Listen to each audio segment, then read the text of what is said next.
Donna Douglas truly hated him more than anyone. Donna Douglas was born Doris Ione Smith on September 26, 1932, in Pride, East Baton Rouge Parish, Louisiana, grew up in a rural community that shaped her humble and down-to-earth personality. As the younger of two children, she was the only daughter of Emmett Ratcliffe Smith Sr., a hard-working man who spent most of his career employed by Standard Oil, providing the family with a stable and modest lifestyle.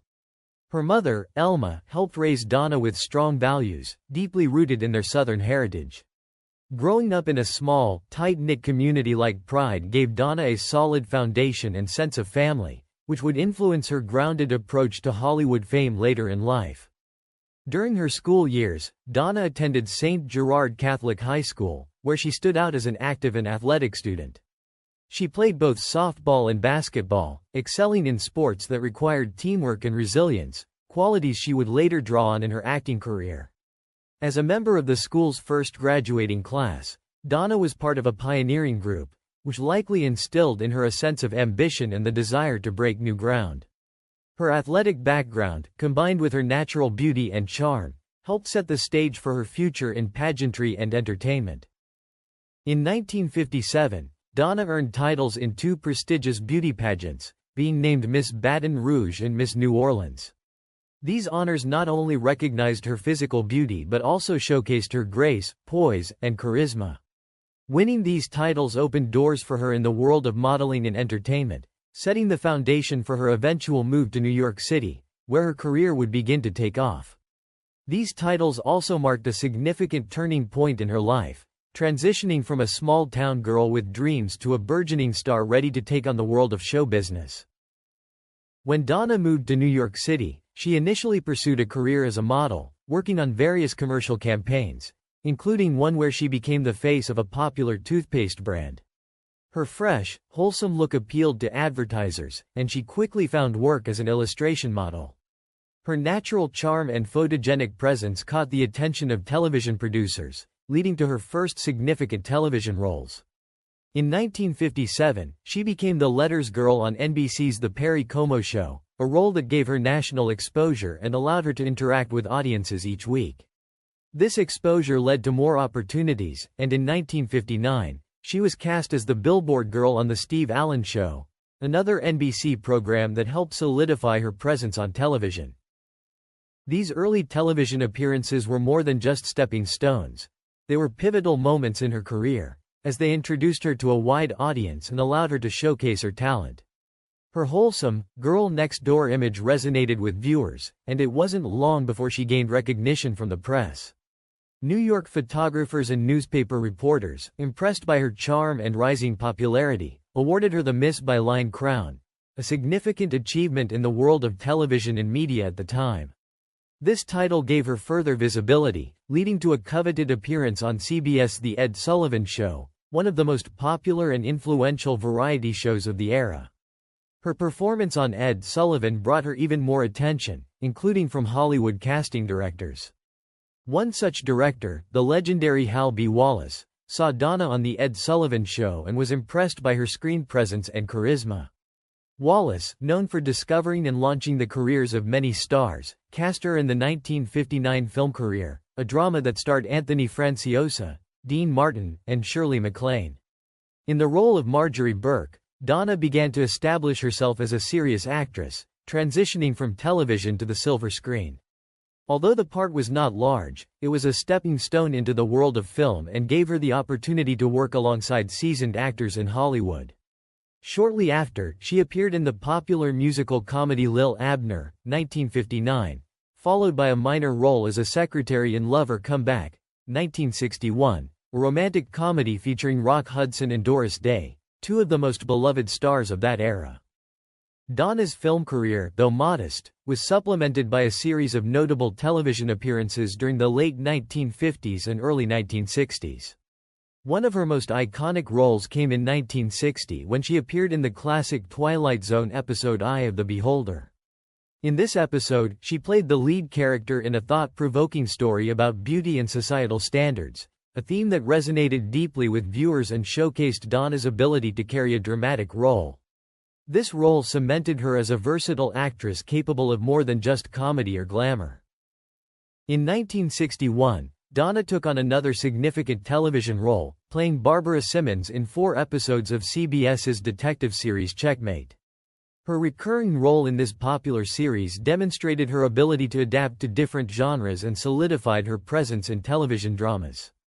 Donna's other guest-starring roles during this period included appearances on popular shows such as U.S. Marshal, Tightrope, The Adventures of Ozzie and Harriet, Bachelor Father, Adam 12, and Route 66.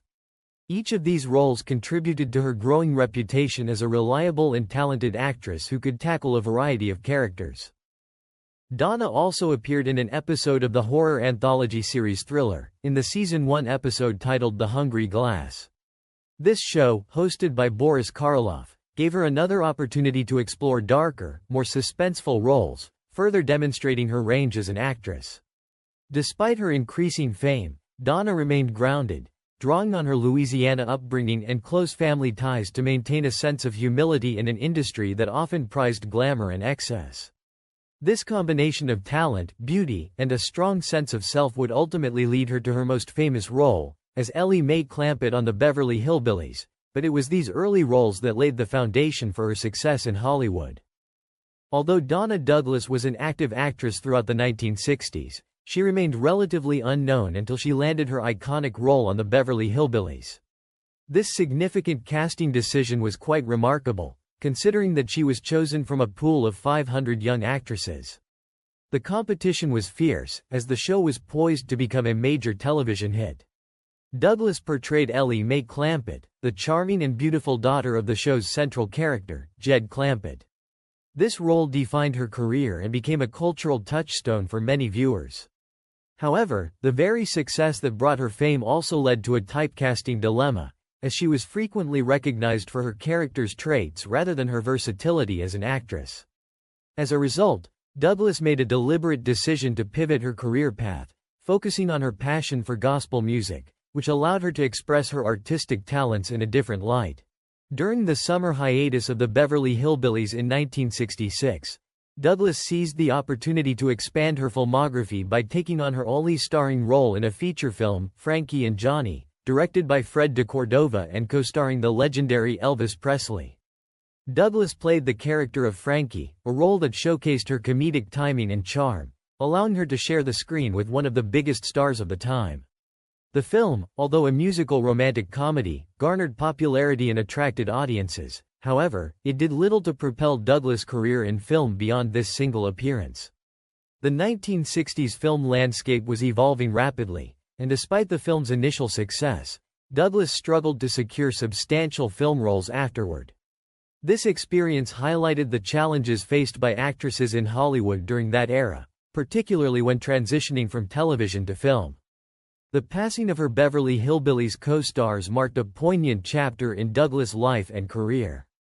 In 1973, the death of Irene Ryan, who played the feisty Granny, deeply affected the cast and fans alike. Subsequently, in 1980, the death of Raymond Bailey, who portrayed the patriarch, further emphasized the impact of mortality on the show's legacy. With Max Baer Jr. opting out of the reunion, Douglas, alongside Nancy Culp and Buddy Ebsen, became one of the few original cast members to participate in the 1981 reunion movie, Return of the Beverly Hillbillies. This reunion was significant not only for its nostalgia but also for how it celebrated the enduring popularity of the show. Douglas' involvement reinforced her commitment to the characters and the audience that had embraced them. Moreover, her enduring presence on television did not stop there. She guest-starred on several popular TV shows, showcasing her talent and versatility. During the height of the show's popularity, she became the subject of an array of merchandise, including paper dolls, coloring books, and toys, highlighting her cultural impact as Ellie Mae and solidifying her legacy in American pop culture. In 1992, Douglas reunited with her co-star Max Baer Jr. to attend Buddy Ebsen's 84th birthday celebration in Beverly Hills, a testament to the friendships forged during the making of the Beverly Hillbillies. The camaraderie among the cast members was evident during this gathering, reflecting their shared experiences and lasting bonds. In 1993, Douglas, Ebsen, and Bear appeared together on The Jerry Springer Show, where they reminisced about their time on the show and engaged with fans. This appearance further emphasized the nostalgia surrounding the series and the affection viewers held for the beloved characters. Their final reunion in a CBS TV special titled The Legend of the Beverly Hillbillies showcased the enduring legacy of the show and allowed fans to celebrate the cast's contributions to television history. In December 2010, Mattel celebrated the iconic status of the Beverly Hillbillies by releasing a new collection of Barbie dolls known as the Classic TV Collection. This release featured a Barbie modeled after Ellie Mae Clampett, alongside dolls representing other famous television characters like Samantha Stevens from Bewitched and Jeannie from I Dream of Jeannie. The inclusion of Ellie Mae in this prestigious lineup underscored Douglas' cultural significance and the continued relevance of her character, even decades after the show ended. The nostalgic appeal of the dolls tapped into the enduring affection that audiences held for the series and its characters, making Douglas' portrayal an essential part of television history. After the Beverly Hillbillies concluded production, Douglas sought new opportunities and earned her real estate license. This venture marked a significant shift in her career trajectory, as she explored life beyond the spotlight. However, her time in real estate was relatively brief. Douglas soon found her way back to show business, demonstrating her enduring passion for performing. She actively sought out new projects, eager to continue expressing her creativity and sharing her talents with audiences. Douglas' commitment to her faith and her talent as a gospel singer became prominent aspects of her post-Hillbillies career. She frequently performed gospel music and became a sought-after speaker at church gatherings, youth groups, schools, and colleges across the United States. Her dedication to her faith and community was evident in her charitable work, where she often spoke in support of Christian children's homes, particularly in the American South. This commitment to philanthropy highlighted her desire to give back to the community and inspire younger generations. In addition to her performances, Douglas appeared at various conventions and trade fairs, further connecting with fans and sharing her journey. In the realm of music, Douglas recorded several gospel albums, with her first released in 1982.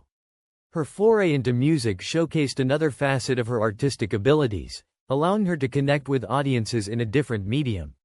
Alongside her gospel recordings, she also ventured into country music, releasing a few minor records during the 1970s and 1980s. These musical endeavors reflected her versatility as an artist and her unwavering passion for entertaining, allowing her to maintain a presence in the entertainment industry even after the conclusion of her iconic television role. Donna Douglas was not only an accomplished actress but also a passionate author with a heart for children and a strong foundation in her faith. One of her significant contributions to children's literature is her book, Donna's Critters and Kids: Children's Stories with a Bible Touch. This unique work blends beloved Bible stories with enchanting narratives featuring animals, creating a delightful reading experience for children.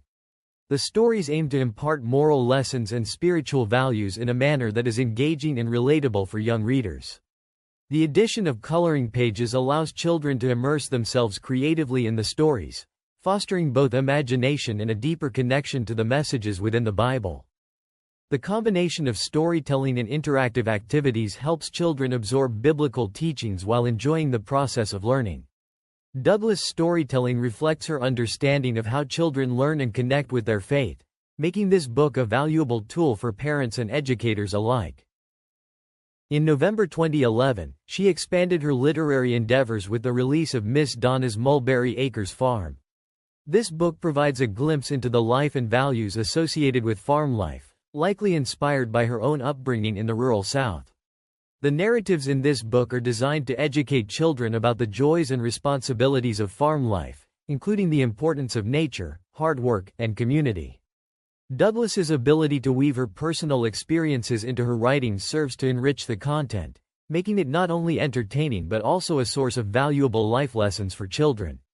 In 2013, Douglas published Southern Favorites with a Taste of Hollywood, a remarkable cookbook that captures the essence of Southern cooking through the lens of her show business connections.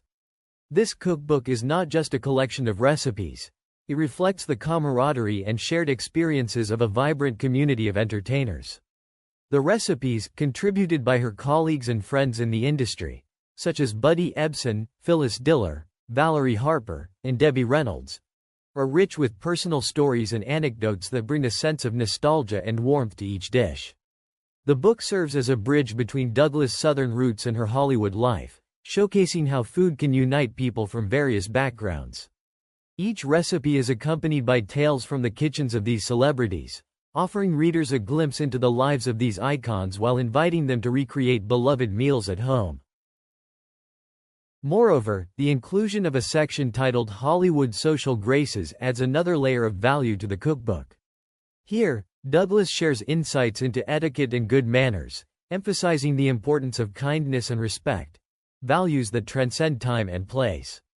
This section reflects her understanding of the entertainment industry's nuances and serves as a guide for readers, particularly those who might be stepping into social situations influenced by the glitz and glamour of Hollywood.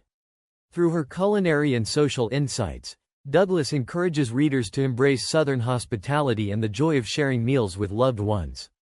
Donna Douglas' personal life was marked by significant relationships that shaped her as both a woman and a mother. In 1951, she married Roland Bourgeois Jr., and the couple welcomed their only child, Danny Bourgeois, in 1954. Unfortunately, their marriage faced challenges, leading to a divorce in the same year their son was born. This early experience of motherhood and the subsequent divorce undoubtedly impacted Douglas' outlook on life, instilling resilience and strength in her character. Later, in 1971, Douglas married Robert M. Leeds, the director of the Beverly Hillbillies, a union that brought together two creative minds. However, this marriage also faced difficulties, culminating in a divorce in 1980. The ups and downs of her marital life reflect the complexities many individuals face in their relationships, particularly in the spotlight of Hollywood, where personal lives can often become public fodder. Despite these challenges, Douglas remained a dedicated mother to Danny, ensuring that her experiences shaped her parenting. The lessons she learned throughout her life undoubtedly influenced her approach to motherhood, fostering a nurturing environment for her son. In 1982, Donna Douglas embarked on a significant spiritual journey by enrolling in the Rhema Bible Training Center in Broken Arrow, Oklahoma. This decision reflected her deep commitment to her faith and her desire to serve others through children's ministry. The rigorous training program provided Douglas with the theological foundation and practical skills needed to minister effectively, emphasizing her dedication to spreading the teachings of the Bible. Upon her graduation in 1984, Douglas focused on children's ministry, which aligned perfectly with her passion for writing children's books. Her education equipped her with the knowledge to impart biblical teachings to children, ensuring they understood the values and morals presented in the stories she created. This emphasis on children's ministry showcases Douglas' commitment to nurturing the next generation's spiritual growth and well-being, making a lasting impact through her work. Donna Douglas shared a profound friendship with Buddy Ebsen that lasted for over 3 decades, beginning during their time on the Beverly Hillbillies. Ebsen's gentle nature and warmth resonated deeply with Douglas, who often described him as a wonderful man, very much like my own father. Their bond was characterized by mutual respect and affection, with Douglas often citing Ebsen's quiet demeanor and caring personality as qualities she cherished. In a 2011 interview with the Lincoln Times-News, Douglas expressed the depth of her feelings for Ebsen, highlighting how easy it was for her to relate to him. Their professional collaboration evolved into a personal connection, with Douglas considering him a father figure and mentor throughout her career. This relationship was particularly meaningful given the challenges she faced in her personal life, providing her with a source of comfort and support. Tragically, both Douglas and Ebsen experienced loss in 2003 when Ebsen passed away. Their mutual friendship was evident in the way Douglas and her partner, Bear, visited Ebsen in the hospital during his final days. Following his death, Douglas delivered a heartfelt eulogy at his funeral, emphasizing the significance of their friendship and the profound impact Ebsen had on her life. A decade later, Douglas revealed even more about her feelings for Ebsen in an interview with Confessions of a Pop Culture Addict. She expressed, "I loved Buddy Ebsen. He reminded me so much of my own dad. Most of my scenes were with Buddy and most of Max's with Irene. Buddy was just a wonderful man. I related to him so easily. These sentiments illustrate the deep emotional connection they shared, transcending the boundaries of their professional lives and reflecting the importance of genuine friendships in the entertainment industry. The relationship between Donna Douglas and Elvis Presley has long been a subject of fascination, but it was not always a positive one. Many fans of both stars are surprised to learn that Douglas, best known for her role as the bubbly Ellie Mae Clampett on the Beverly Hillbillies, harbored strong feelings of dislike toward the king of rock and roll. While they shared the screen in the 1966 film Frankie and Johnny, behind the scenes their dynamic was far from amicable. Despite both being icons of the 1960s, their personalities clashed almost immediately. Donna Douglas was known for her wholesome image, often projecting a down-to-earth, family-oriented persona that resonated with her fans. In contrast, Elvis, by this time in his career, had become synonymous with the rebellious, electrifying energy of rock music and the larger-than-life, often wild, celebrity lifestyle that came with it. While these differences may seem trivial, they signified much deeper divides in values, work ethic, and attitude. Douglas's dislike for Elvis reportedly stemmed from his treatment of women, as she was uncomfortable with his reputation as a womanizer. Despite his charm and status as a cultural icon, Douglas was unimpressed by Elvis's off-screen behavior, feeling that his flirtations and entourage-driven lifestyle were inconsistent with the moral standards she held dear. Being deeply religious, Donna often gravitated toward environments that reflected her conservative values. In Elvis, she saw someone whose fame seemed to come with a disregard for those same principles, especially when it came to respect toward women. On the set of Frankie and Johnny, tensions between the two stars escalated. According to various reports from people who worked on the film, Donna found Elvis's casual attitude toward the production to be frustrating. While she was professional and focused on her performance, she felt Elvis was distracted by the fame and adoration that followed him wherever he went. This difference in approach only fueled her distaste for him, as she found it challenging to work alongside someone who did not take the process as seriously as she did. Elvis's immense popularity often resulted in chaotic scenes on set, with fans gathering wherever he went, adding stress to an already tense environment. Adding to this friction was the fact that Frankie and Johnny was not well received critically. While both stars were accomplished in their own right, the film was seen as a lackluster entry in both of their careers. For Douglas, whose career was built on carefully cultivated roles that matched her wholesome image, the film's failure was a disappointment.